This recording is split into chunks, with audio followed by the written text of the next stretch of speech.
Off the South African coast near Durban, the Natal Sharks Board makes its daily patrol. These waters are home to one of the most feared sharks, the great white. To protect people from attacks, miles of permanent nets line the beaches.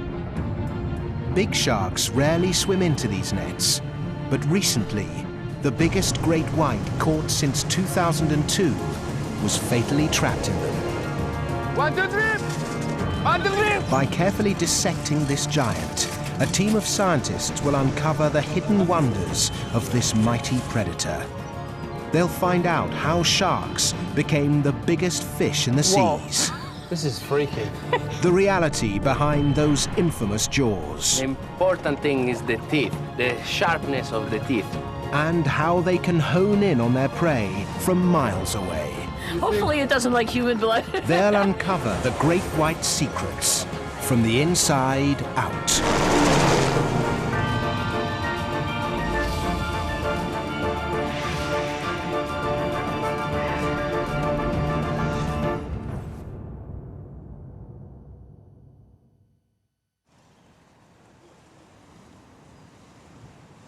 Great white sharks are regular visitors to the rugged coastline of Mossel Bay. But the huge great white, caught further up the coast, presents a unique opportunity for experts to learn about the shark's anatomy. British veterinary scientist Mark Evans joins an international team. Wow, that's some collection, isn't it? From South Africa, leading shark attack expert Jeremy Cliff. His jaw collection is the stuff of nightmares.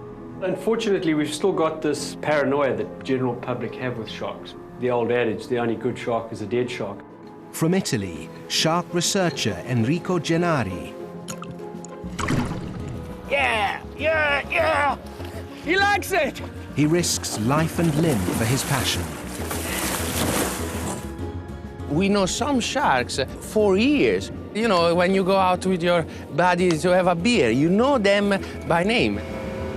And from New York, comparative anatomist Joy Reidenberg, whose scalpel's always ready for a new species. Just remember to close the top. I don't want to be sitting in a bait box.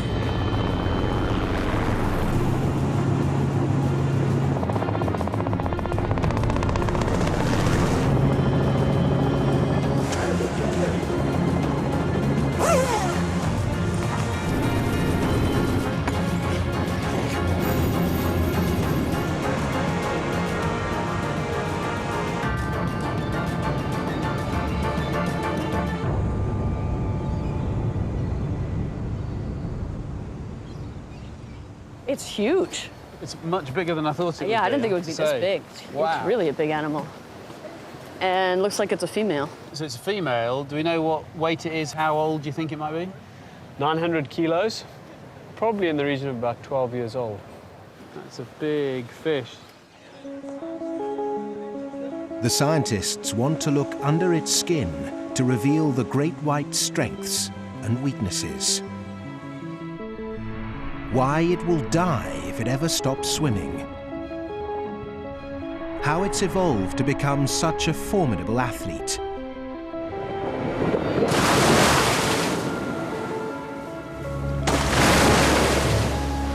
And how its internal organs cope with the wildest feeding frenzies.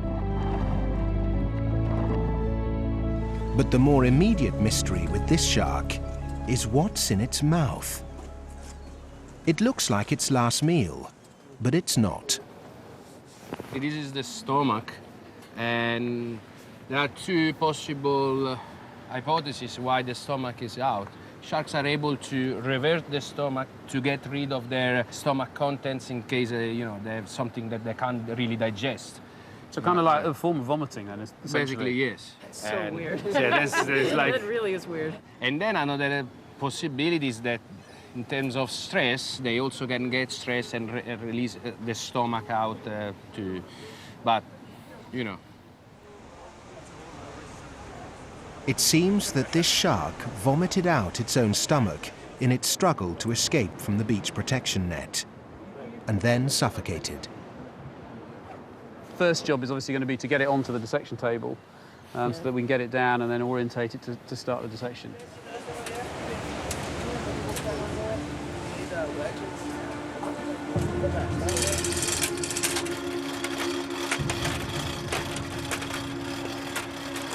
Philip Zungu, the Natal Sharks Board's most experienced dissector, makes the first cut.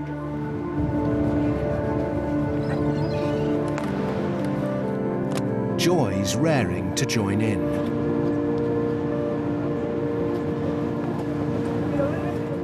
She's dissected many whales before, but this is her first great white. How does this compare to cutting whales in terms of the flesh? It's actually harder to cut because the skin is so rough, it dulls the knife. It's like cutting through sandpaper. Whereas when you're cutting a whale, even though they have blubber and they have a much thicker skin, it's more like cutting Jell-O. So you can actually slice through it fairly easily and really can feel it like sandpaper. Exactly. Getting caught on it like sandpaper. It was used, actually, shark skin Really? and sandpaper, and still in some places around Australia, it's still used. Amazing, yeah. In fact, closer examination of the shark's rough skin provides clues to its evolution. If you should happen to be in a position to stroke a shark, you can do it one way like that, but if you do it the other way, it's rough. And the reason is that the whole skin is covered with little tiny teeth. If you look at an ordinary fish, like a trout, it's covered with scales, and there are various fossil groups of fish which are covered with bony armor plating. But sharks have this immensely tough chain mail, and it's made of little miniature teeth. They're just the same as the big teeth which sharks use to eat with. It looks as though probably what happened in evolution is that the microteeth of the skin became the teeth that they used to eat. That's extraordinary, isn't it? It's just amazing how those animals adapt. From their evolution point of view, these teeth come from the shark skin. Yes, but it seems pretty loose when you touch them. I mean, here, They are. wiggle. They're very loose. Oh, they really are The amount of loose. movement in that. I really thought these were going to be fixed into the jaws. The last thing you'd expect in a shark is wobbly teeth. Yet somehow they've turned an apparent weakness into a deadly advantage. We have a look at the jaw of a great white. You'll see the teeth are V-shaped and serrated, but what's really amazing is that there's so many teeth produced. If you look there, you can see their teeth in rows behind the functional row that are just waiting to replace the outer row.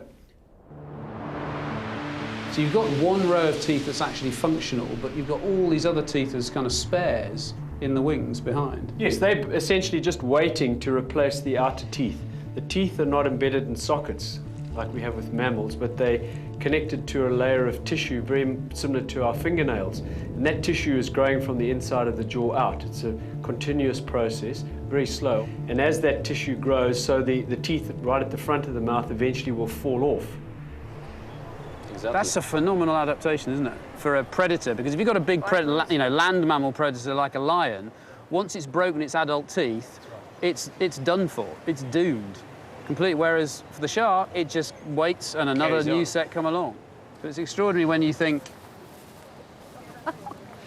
how How easily I could be eaten by this. fully jacked open. If you were a Cape fur seal, Oh, yeah. I'd be dead. chopped in half, I'd and a be good chunk of food. beheaded.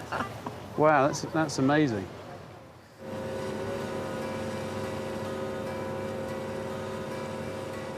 Enrico wants the team to meet his razor-sharp friends. He's going to find out how hard they really bite and track their movements across the bay. This is Cham, and this usually attract white shark. It's like making homemade pasta. It gives you also some kind of pride. They feel the so passion in it. Oh, yeah. Made with my art. And your feet.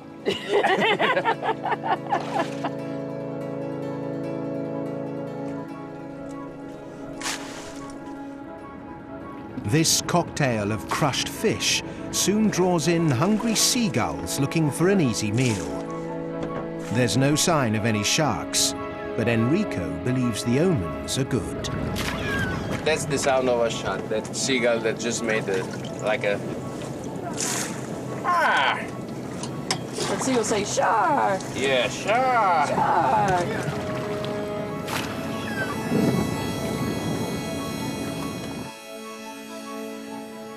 Wait, here comes something. There's making a something here. beeline. Come on, the shark. Beeline Shark, toward us. shark. There it is. It's There by we the, go. It's by the bait. Here we go, everybody. A bigger one. Woo! He's Oh he's man, going look under. at that.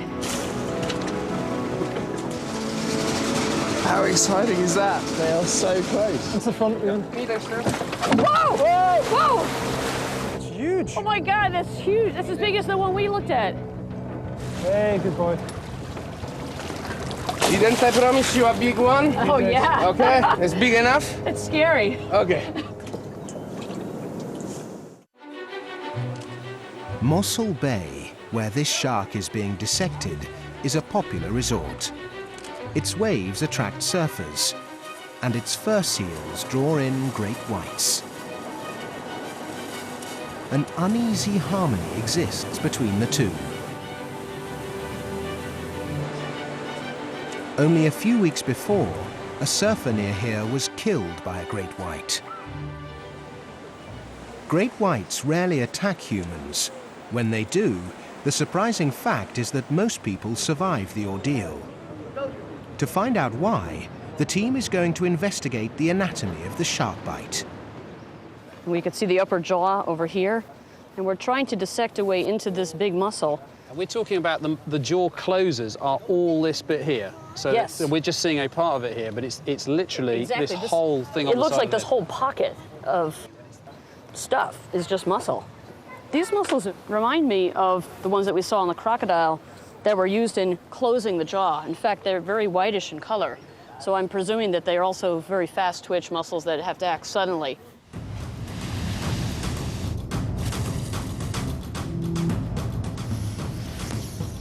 Crocodiles and alligators are renowned for their fast, strong bites. So how do they compare to the great whites? In Florida, croc researcher Greg Erickson measured the bite of a big gator. Are you ready? Oh, great bite. That's a good one. She's muscle. 1,683 pounds. Wow.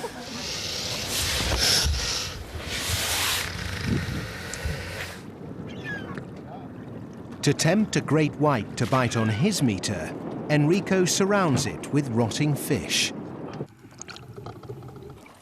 Come on, turn. Yes. Higher. A bit higher.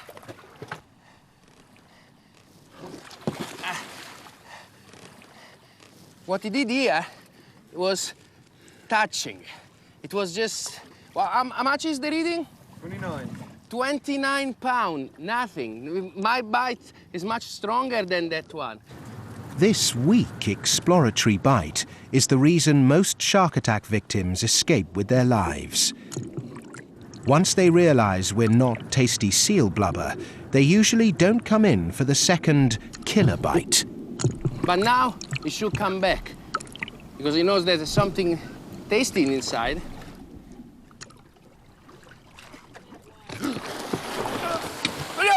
Give it back. Give it back. It's mine. Daddy. Ah! Oh, no.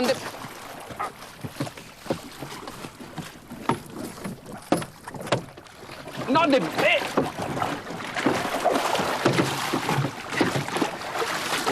It's mine, not yours. Here you go. Go away. Go away. Go away. Sorry, baby. You see? Look at that. What was the reading? It was about 90 pounds. 90 pounds. 90 pounds is about 40 kilos. It's about my bite strength. There's also, you can see, didn't go really for the bite meter, most for the buoy. But that's quite a weak bite. pound for pound, the great white's killing bite turns out to be 4 times weaker than the crocs. It's hard to believe such huge jaw muscles deliver such an unimpressive bite. But it's easy to see why, after dissecting the jaw. I mean, here's the edge of the jaw itself, because it's not physically attached to the cranium. It's a separate piece. You can get your fingers behind there and feel it's all separate. Oh, that's this incredible. wiggles separately. The skull is pretty firmly attached in here right now. This is being held up by a hook mechanism right here. So this is pretty stable. But I can wiggle this back and forth. This is kind of wiggly. At first glance, this weak jaw arrangement, with the upper jaw floating free from the skull, seems to offer few benefits. Whereas the croc's upper jaw, which is molded into the skull, results in a much more powerful bite. But hanging free has its advantages too. When a shark opens its mouth, the jaws can be thrust forward, enlarging the size of its bite. The prehistoric-looking goblin shark has taken this ability to the extreme.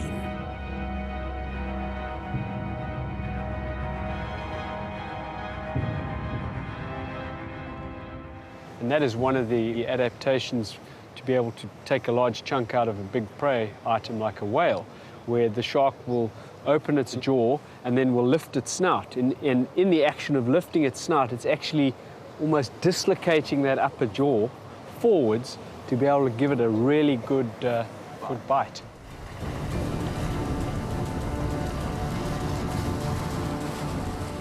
There's one final puzzle to solve in the anatomy of the bite. How did this bizarre jaw evolve? To answer this question, we need to continue our dissection by examining the shark's breathing apparatus, its gills. Okay, I think we should now expose the gills and look at them from the inside. Yeah. See how they're arranged. Yeah, I need the big one. Thank you.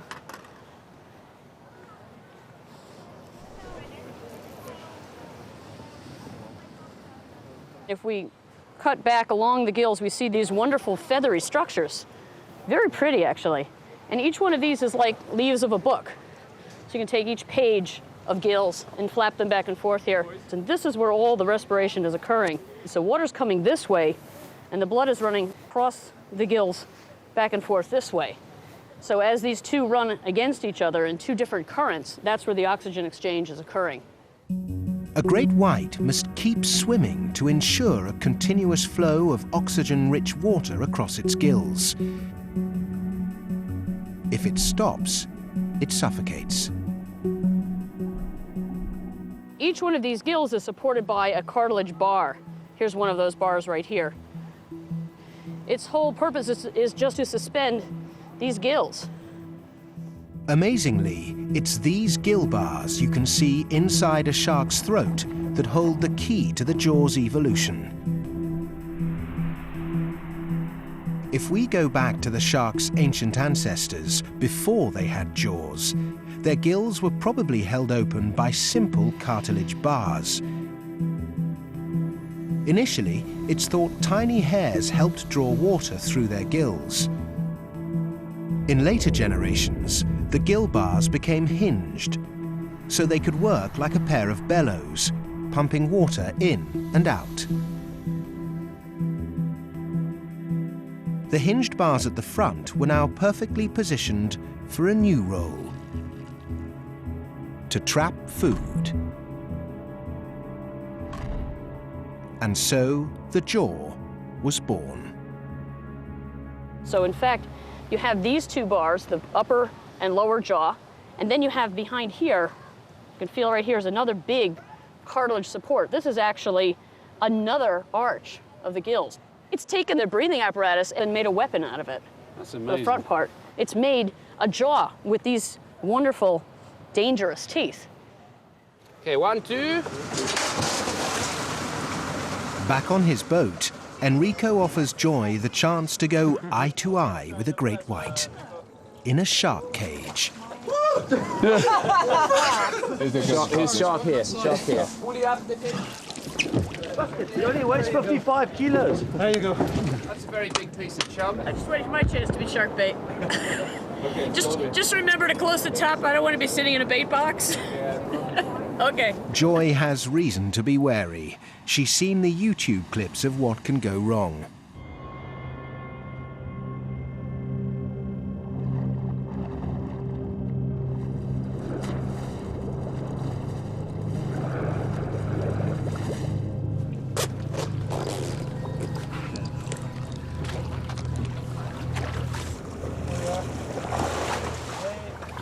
After seeing that one that swam by, I'm a little scared actually.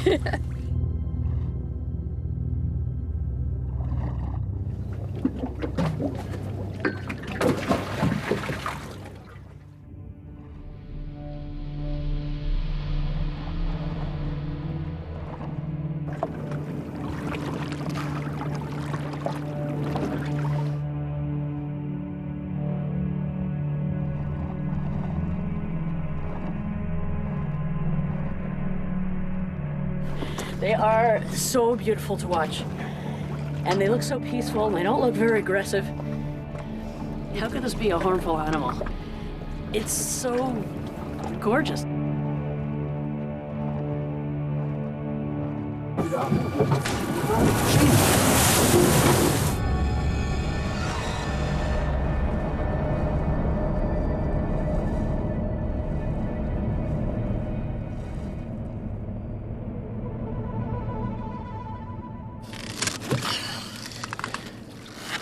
You're right. Oh my God. You're right. I think I was so excited I bit my lip. I'm bleeding. Wow. I was so excited watching them down there.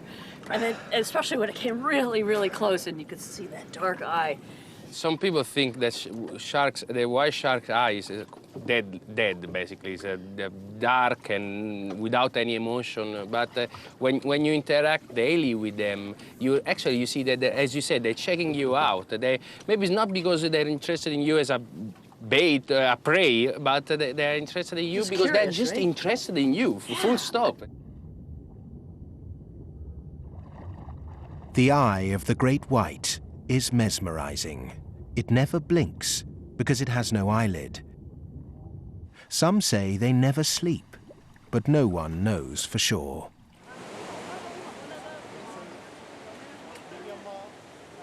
These eyes are unusual. They're very, very big compared to other sharks, aren't they? They are, and it suggests that for white sharks, vision is probably quite important. So they never close their eyes, other than the moment of striking their prey, where they'll actually just move the eye back. See how the eye just rolls back in its socket. So it just rolls it completely back out of the way to protect it. Look at the eye roll back after this attack. Great whites are unusual. Other sharks use a different strategy to protect their eyes. Although great whites don't have a protective eyelid, along with their rollback mechanism, they have another layer of defense. We've taken the eye out from the socket. We're going to just place it on the back of the shark here and try to cut through it. Otherwise, just cut with a scalpel. Hang on. It is really hard. It just shows you how effective this could be against a seal claw. I was going to suggest just if you cut a ring It around is with a scalpel like that. very solid. Just take the... Well, that helps answer the question, doesn't it? It's a very, very thick-walled eye. Let's try cutting this way. That's it.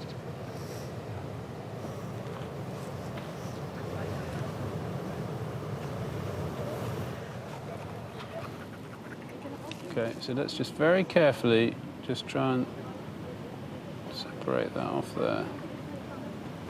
Okay. Oh, look, Mark. So that's its That's the lens. So here, So if we pop that out, it'll be very round. You got it? I've got it. So there it is. It's like really- it's like a marble. Really round. Yeah, that is absolutely stunning. The shark's excellent vision is a vital asset, but it has a battery of other senses to help track down its prey. One of the senses that we often hear about with sharks is their ability to detect blood in the water. So to smell their prey is pretty incredible. They have a nose like we do. Unlike us, in a shark, each nostril has an inlet to let the water in and also an outlet to let the water out. And the nose is particularly adapted for picking up small particles, such as blood. And they compare one nostril to the other to detect which direction the scent is coming from and home in on it, kind of like a bloodhound. I mean, we've got no ears on this. Well, actually, there is an ear inside, but there's only a tiny remnant to the outside. So their sense of hearing might not be very directional, but they have this to make up for it. It has a special sensory system called the lateral line, which is really tuned into vibrations, and it actually can be seen all along this part of the body here. There's little dimples all along the skin. And if we look very close here where we've cut into the skin, you can actually see the lateral line system cut in cross-section, bringing input back to the brain to let the shark know that it's sensed some vibration in the water. As it hones in on its prey and it rolls its eyes back in its socket to protect the eyes, it's now blind, so it has to use another sense to detect where its prey is, and that's this electromagnetic sense. So all of these little pores on the front of the snout, which are called the ampullae of Lorenzini, which have this jelly in them, are able to detect an electromagnetic field, which is what is emitted from every living creature. And that is picked up by the brain as another sense, a unique sense that these animals have. This part of the shark is very sensitive, and with a white shark, if you push the nose back, actually it's like overloading their sense, and they get in a kind of almost sleeping mode for a few seconds. So if you punch a shark in the nose, you can basically hypnotize it. You could, I don't know, I wouldn't try with this one, but No, I'm not planning on sticking my head into the shark's face.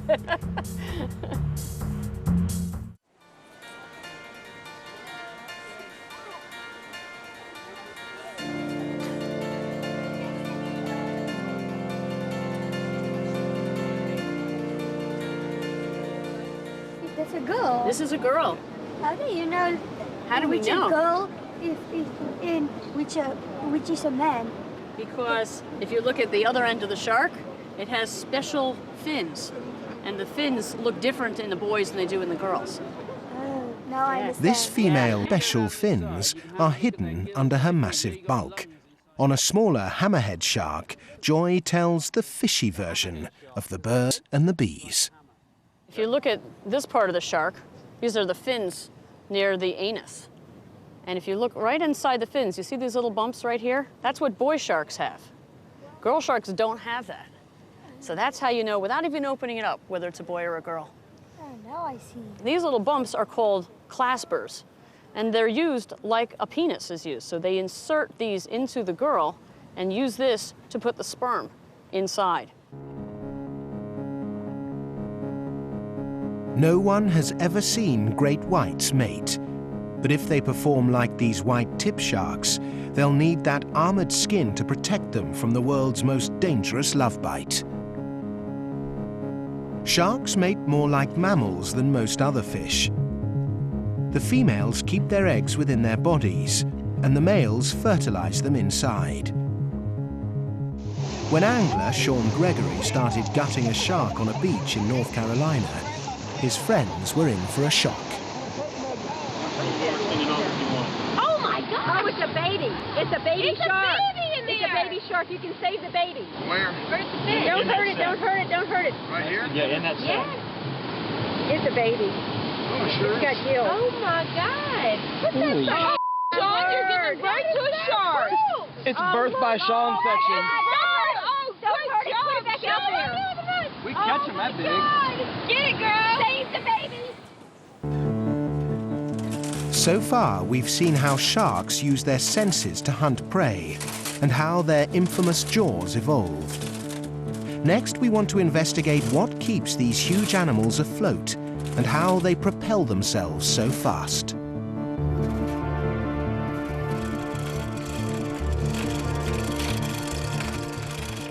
One, two, three! One, two, three! Yes! Yes! Well done, guys. Thank Yeah. Yes! Sharks have one vital organ that holds the key to how they became so big. To reach it, Philip cuts through the white underbelly that gives the great white its name.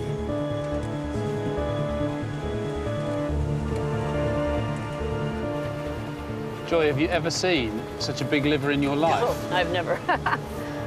Not even in the biggest whales have I seen a liver quite like this. It's coming, it's coming. This is just one of the 3 lobes. This is only one. This is one. One liver leg. One. Whoa. This is freaky. Careful, guys. It's do you want going to down. have? It's going down. Okay, 1, 2. Is that another lobe too? Yeah. This is 2. Okay. All right, here comes the rest. Oh, here we go. Ah! Whoa. That hosing Wait, down about. you forgot the one piece.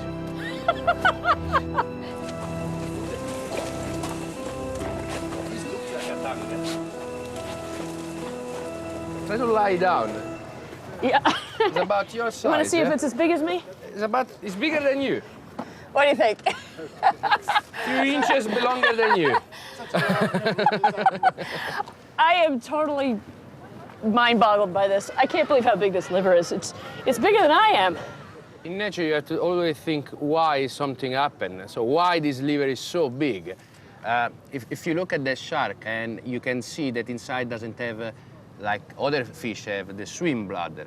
The swim bladder basically is a gas chamber that expands and decreases volume in order to help the fish to float. Like a buoyancy compensator that a scuba diver would wear, where you can change the volume and change the buoyancy that you need to be at It's to exactly keep them the same. neutrally buoyant in the water. Exactly, it's exactly the same thing. There's something in this that helps it with buoyancy, but what?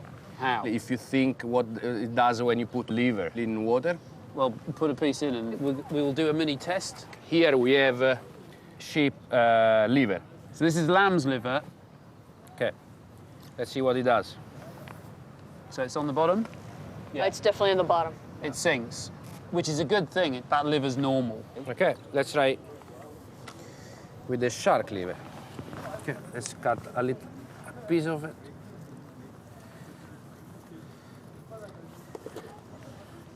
Let's try. Oh, it's, yeah. Voila. And it floats. So what does it tell you? It's got an inbuilt buoyancy aid. This is Exact- like a big life preserver. Exactly. The liver is full of this oil that is called squalene, from the name of squalus, that is a shark, basically. Okay. And it is a very fat liver, very dense in oil. If you put oil in water, what happened to the oil? It floats. It floats. And the first thing that you said about this thing, you said, is huge, and you think it weighs a lot. And actually, it helped the shark not to sink.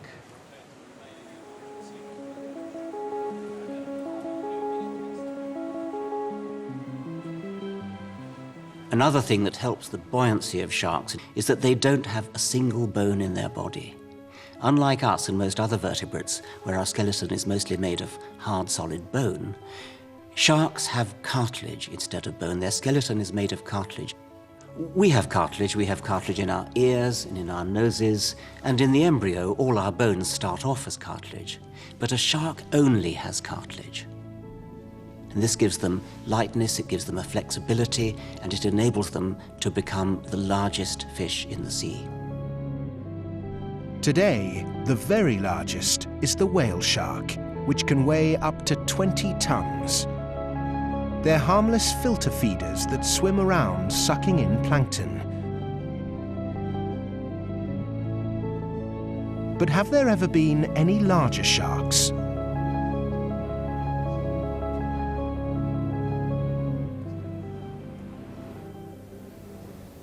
If you walk around any museum in the world, you will see lots of fossils, all kinds of animals, including dinosaurs.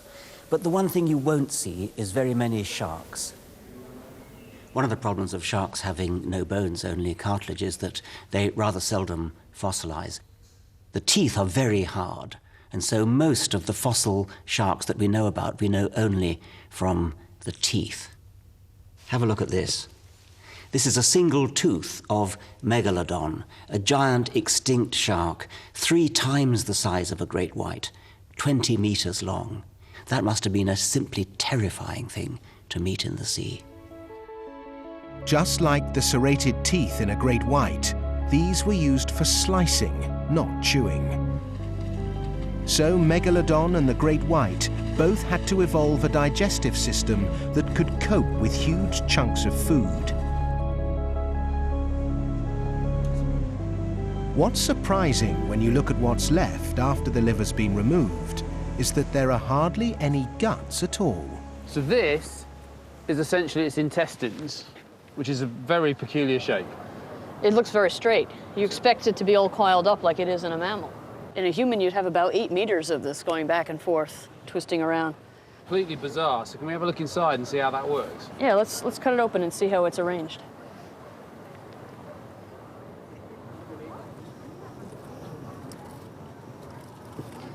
That has an interesting smell. This fish has definitely been eating something. Wow, that's amazing.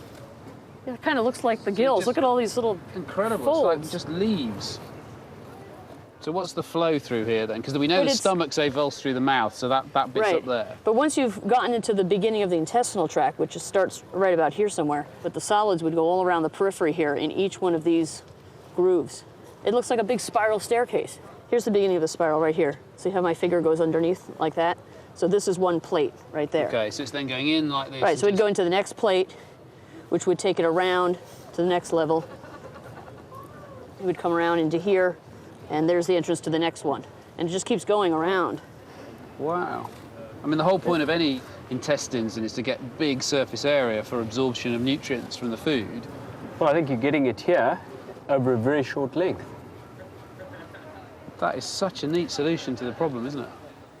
This spiral valve is surely one of the most compact digestive systems to evolve in such a large animal, although it seems to have one serious flaw. Unlike crocodiles, sharks find it hard to digest bone. That's why they need to invert their stomachs when they've bitten off more than they can chew. Is this a really slow process? Because, I mean, being, it's a fish, it's cold-blooded, so on that basis, does it have a very slow metabolism, a very slow digestion? You're talking about fish in general? I'm talking about this one. I mean, it's cold-blooded, so therefore slow system. I have to give you a bad news, actually. These are not cold-blooded animals. But it's a fish.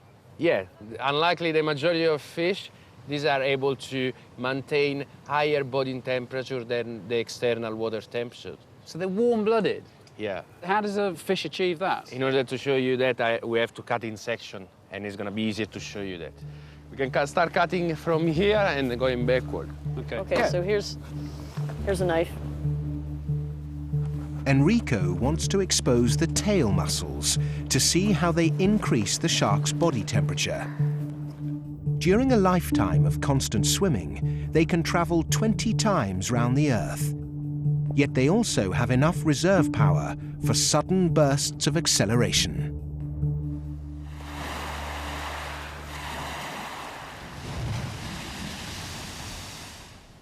This is the powerhouse of this shark. This is what propels almost a ton of shark through the water, and it's always swimming. So this thing is going backwards and forwards the whole time, but also can get this thing right out of the water, which is some feat. In very few seconds, yes. So what drives this? Is inside here. Okay. And you cut right through, and this is just jam-packed with muscle. Over 85–90% of this is just muscle. Absolutely extraordinary. Is it all the same kind of muscle? No, the red muscle sustains the majority of the swimming of the shark. The white muscle instead is used for sudden burst. So like the breaching out of the water, it comes all from the white. So these guys generating most of the heat then, by that constant, just slow movement, they're constantly generating heat. They're like a furnace. Exactly. They constantly generate heat. And it turns out this continual firing of the deep red muscles is what makes these sharks warm-blooded. So having higher temperature, the vision, the stomach, the muscle work in a much better way. So I guess sharks don't kill in cold blood anymore, do they? Exactly. Not a cold-blooded killer. Yeah, you're right. Enrico's love affair with the great white began as a boy when he saw a film about sharks. Later, he left Italy for Mossel Bay to try to find out more about these elusive giants. Safe, off. He tracks their movements by darting them with radio tags. This is Pasella, guys. Being so long in the same place, we know some sharks for years. Like when you go out with your buddies to have a beer, you know them by name. And of course, the one that you remember the most are the biggest and the most charismatic ones. Pasella is not very big, but is very feisty. Coming. Maybe another shark is better for tagging.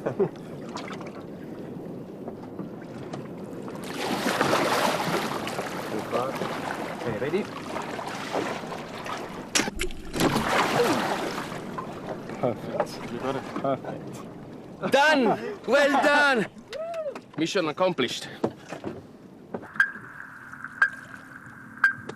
Bye-bye.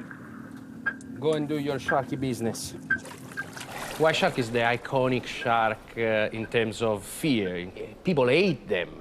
People want to kill them. And I mean, when I was a kid, I always support for the Indians rather than the cowboys. I always supported the weakest side. And that's why I really want to, with my study, to make a difference.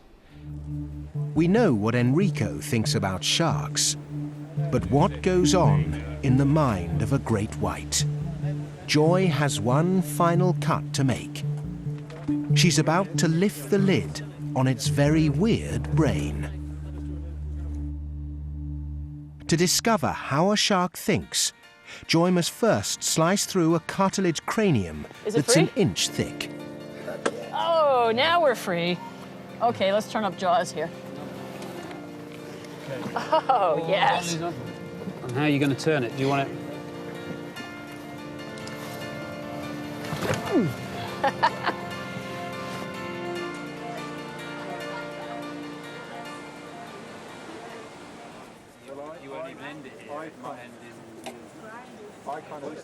I'm just finished cutting off the last bit of cartilage. And now what we're looking into is the actual cavity where the brain sits. And in the middle here is the brain. So the thinking part of the brain is actually right over here. It's fairly small. Most of the rest of this brain is involved in sensory perception. And if you go forward, you see it's actually a Y-shaped brain as it terminates in these two canals, one for each of the nasal openings. But most of what you're seeing here is all processing sensation, smell, vision, these ampullae of Lorenzini, which are not just under the front of the nose, they're all across the top of the head. So this brain might be small, but it's super specialized. It's really focused on all of these special senses. So this animal is thinking in a very different way than we do. We might sit around and think about stuff using a lot of our gray matter. These animals are working mostly on instinct, but they're processing so much more sensory information. The great white's killer instinct has propelled it to the summit of the ocean's food chain. But we're not part of that food chain. More people are killed by kitchen toasters than sharks. The truth is, it's the sharks who should fear us. Every year, 70 million are killed for their fins and left to die. Everyone knows that tigers are an endangered species, but it's said that there are fewer great white sharks left in the world than tigers.